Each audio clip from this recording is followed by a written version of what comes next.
बहुत समय पहले की बात है। तब गांव दूर दूर होते थे। गांव में बसें नहीं जाती थी। ऐसे ही एक गांव में एक पति पत्नी रहते थे। उनका एक बेटा था जो 6 साल का था, जिसका नाम चीकू था। पति पत्नी खेतों में काम करके अपना गुजारा करते थे। एक दिन बेटा चीकू अपनी माँ से बोला, माँ, मैं नानी के घर जाऊंगा। मुझे नानी के घर जाना है। बेटा, अभी खेतों में काम बहुत ज्यादा है, कुछ दिनों बाद जाएंगे। माँ, मैं अकेला ही नानी के घर जाऊंगा। बेटा, रास्ते में जंगल है, खतरनाक रास्ता है। जंगल में शेर, चीता, भालू, भेड़िए, कोई भी तुम पर हमला कर सकता है और तुझे खा जाएगा। मुझे तेरी चिंता हो रही है। माँ, मैं इन सब से बचकर चला जाऊंगा। चीकू की माँ को पता था कि चीकू बड़ा ही समझदार और चतुर बालक है। वह जानवरों से बच जाएगा, लेकिन फिर भी माँ तो माँ होती है ना, उसे उसकी बहुत चिंता थी। इसलिए वह मान नहीं रही थी, लेकिन चीकू के ज्यादा जोर डालने पे वह मान गई। बेटा, ठीक है, परंतु तुम्हें बड़ी होशियारी से और समझदारी से जाना होगा। हाँ माँ, मैं होशियारी से जाऊंगा।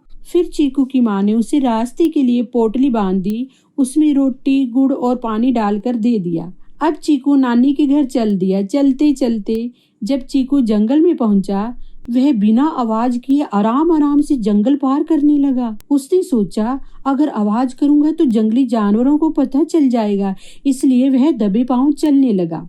लेकिन ये क्या, अचानक एक लोमड़ी ने चीकू को देखा और चीकू के पास आकर बोली, इतना सुंदर बच्चा, मेरे तो मुंह में पानी आ गया।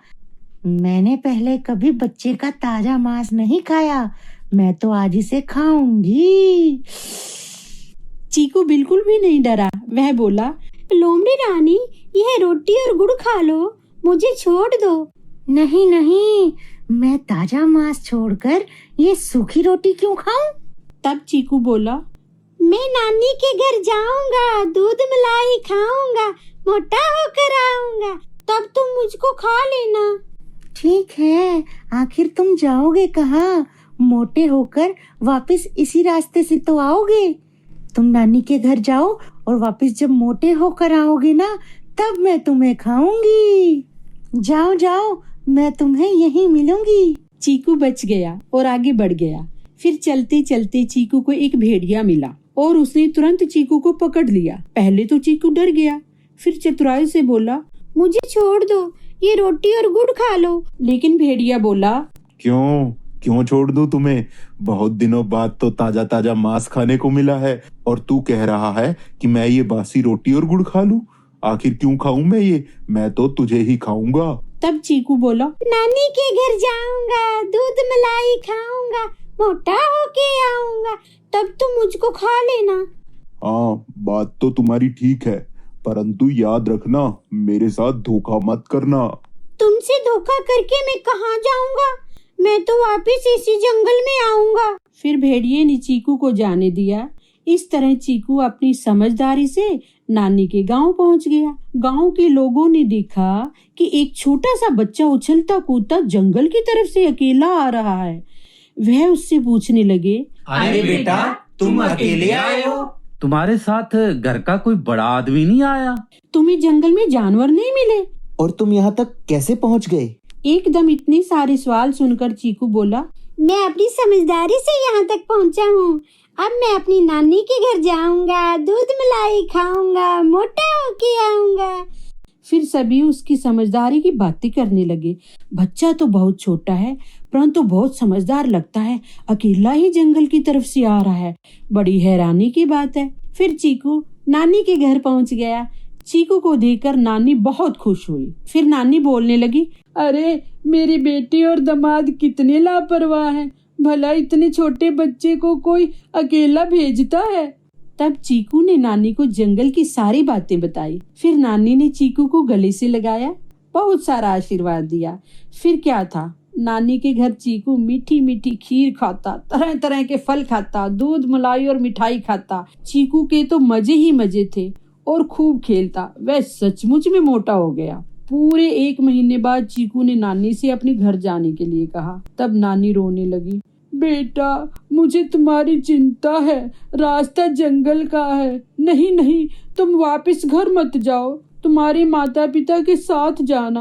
नानी मेरी बात सुनो, मैं बड़ी चतुराई से जंगल पार कर लूंगा।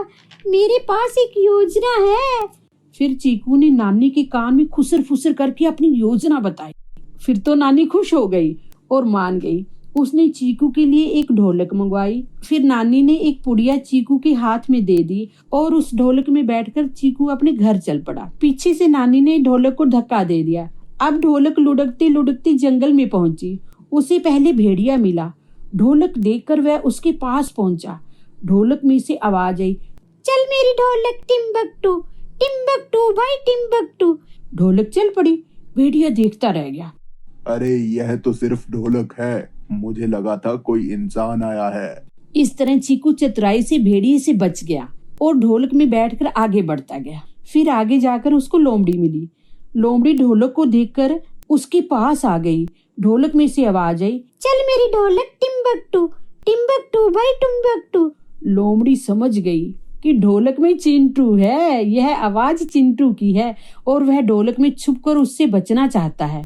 उसने ढोलक पर अपना पंजा मारा। ढोलक जोर जोर से लुढ़कने लगा और जंगल से बाहर की तरफ जाने लगा।